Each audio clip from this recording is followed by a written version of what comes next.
আজকে আমি বানিয়ে দেখাবো ইভিনিং স্ন্যাক্স বা সকালের জলখাবারও বলতে পারেন। তো এটা হচ্ছে ডিম আর চিড়ে দিয়ে একটা মজাদার রেসিপি, খুব অল্প সময় একটা খুব টেস্টি একটা রেসিপি। তো চলুন দেখে নেওয়া যাক।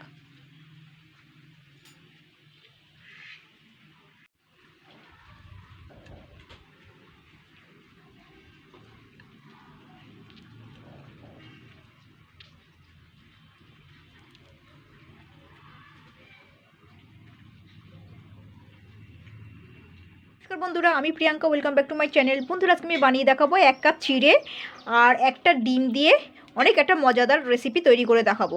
তো এই রেসিপিটা কিন্তু সকালবেলাও বানিয়ে খেতে পারবেন আর বিকেলেও বানিয়ে খেতে পারবেন। আর এই একবার যদি বানিয়ে খেতে খান তাহলে কিন্তু রোজ বানিয়ে খেতে ইচ্ছা করবে, এতটাই সুন্দর হবে রেসিপিটা। তো সর্বপ্রথমে কিন্তু আমি চিড়েটাকে ভালো করে কিন্তু ধুয়ে নেবো, যেরকম ধোই চিড়েটা, তো 4-5 বার কিন্তু ভালো করে ধুয়ে নেবো চিড়েটাকে। তো দেখুন আমি কিন্তু 5 বার মতন ধুয়ে নিয়েছি চিড়েটাকে।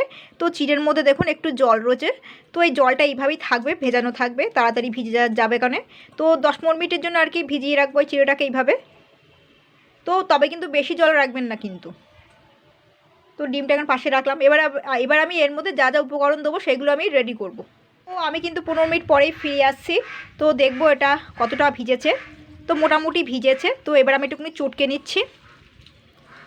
দেখুন জলটা টেনে গেছে, আমি বললাম না, এখনও কিন্তু একটু শক্ত আছে, ওপরটা একটু নরম হয়েছে, চিড়ের ভেতরটা মানে পুরোপুরি আর কি ভেজেনি। 15 মিনিট হয়েছে, বুঝলেন। তো এবার আমি এর মধ্যে না কিছু কিছু উপকরণ দেবো, একটু চটকে নিলাম চিড়েটাকে। এইবার দেখুন পুরোপুরি দেখেছেন জলটা কিন্তু পুরোপুরিভাবে টেনে গেছে একদম। এইবারে এর মধ্যে 1 চামচ নুন আর চিনি দিচ্ছি এর মধ্যে। আর এর মধ্যে কিন্তু হাফ কাপ ময়দা আর 2 চামচ কর্নফ্লাওয়ার নিয়েছি। তো এই ময়দার কর্নফ্লাওয়ারটা কিন্তু অবশ্যই নিতে হবে, নাহলে কিন্তু এই দুটো জিনিস যদি না নেন তাহলে কিন্তু ওই চিড়ে যখন ভাজবেন, যখন এটা করবেন তখন কিন্তু তখন কিন্তু ঝুড়ি ভাজার মতন চারিদিকে ছড়িয়ে যাবে। তো এবার আমি এখানে একটু পেঁয়াজ কুচানো দিয়ে দিচ্ছি। খুব ঝাল হবে তার জন্য লঙ্কার গুঁড়ো ব্যবহার করব।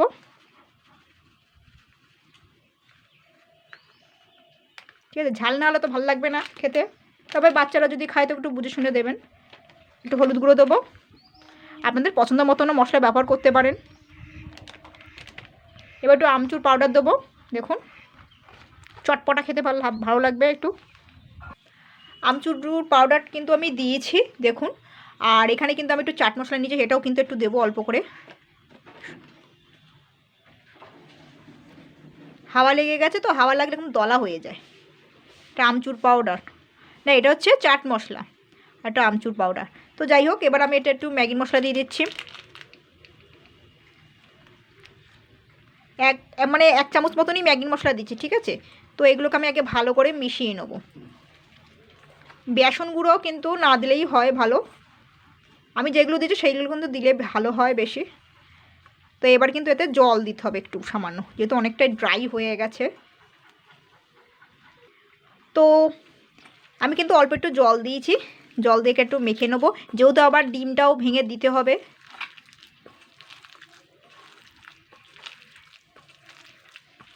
এবার আমি এর মধ্যে না গোটা কয়েক কড়াইশুঁটি দেবো, বাদামও দিতে পারেন। তো গোটা কয়েক কড়াইশুঁটি দিচ্ছি, এখন তো কড়াইশুঁটি সস্তা। এবার আমি এই ডিমটাও কিন্তু ভেঙে দেবো।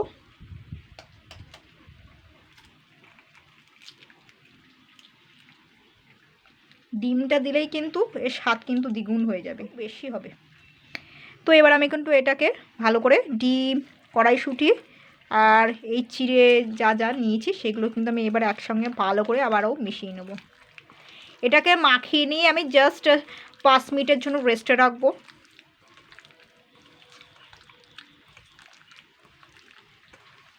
চালের গুঁড়ো কিন্তু দিতে হবে না, কিন্তু ময়দার কর্নফ্লাওয়ারটা অবশ্যই দেবেন, কিছু দেন না না দেন। তো এটাকে আমি জাস্ট 5 মিনিটের জন্য রেস্টে রাখবো। তো 5 মিনিট পরেই ফিরে আসছি।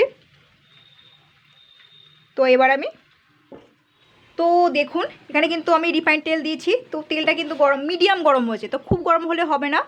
তো এটা তো খুব পাতলা হয়েছে, তো আমি এখানে একটা ছোটো কাচের বাটি নিয়ে নিয়েছি দেখুন।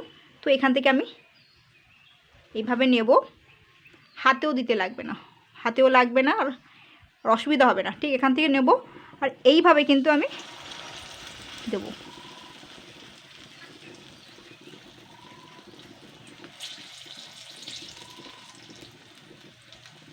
এই যে এটা কিন্তু মিডিয়াম তেলেই ভাজতে হবে। সঙ্গে সঙ্গে কিন্তু উল্টানো যাবে না, এখনও কিন্তু এটা শক্ত হয়নি। যেহেতু কর্নফ্লাওয়ার ময়দা দেওয়া রয়েছে, কোনো চিন্তার কারণ নেই। আর ময়দা কর্নফ্লাওয়ার না দিলে কিন্তু ওই ঝুড়ি ভাজার মতো দিলে পর কিন্তু ঝুড়ি ভাজার মতন ছাড়িয়ে যাবে, কিন্তু বাজে হয়ে যাবে। তো এবার আমি এটাকে,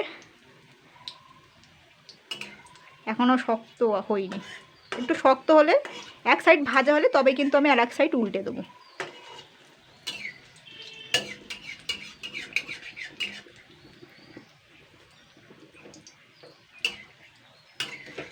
এবার আমি এটাকে উল্টে দেবো। আমি কিন্তু সুন্দর হালকা লাল লাল করে ভেজে নেব। এটাকে কিন্তু মিডিয়াম আঁচেই করতে হবে, বেশি জোর দিলে হবে না কিন্তু, তাহলে কিন্তু বাইরেরটা ভাজা হবে, মানে ওপরের অংশগুলো ভাজা হবে, ভেতরের অংশটা কিন্তু কাঁচা থেকে যাবে।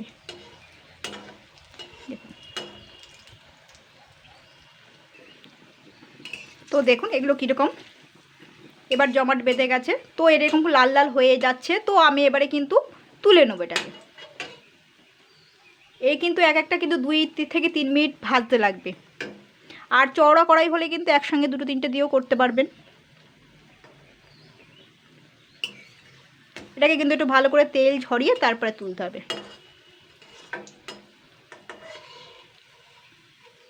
বা তেলটা ঝরিয়ে নেব। দেখুন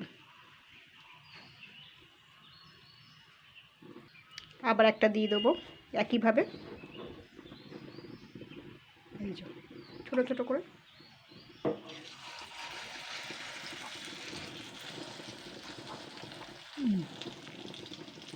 ব্যাস। তো এইভাবে কিন্তু আমি উল্টে পাল্টে কিন্তু সুন্দর করে ভেজে নেব। তো এখনও কিন্তু এক সাইড ভাজা হয়নি। আর এটা কিন্তু মিডিয়াম আঁচেই ভাজতে হবে, বেশি জোর দিলে হবে না কিন্তু।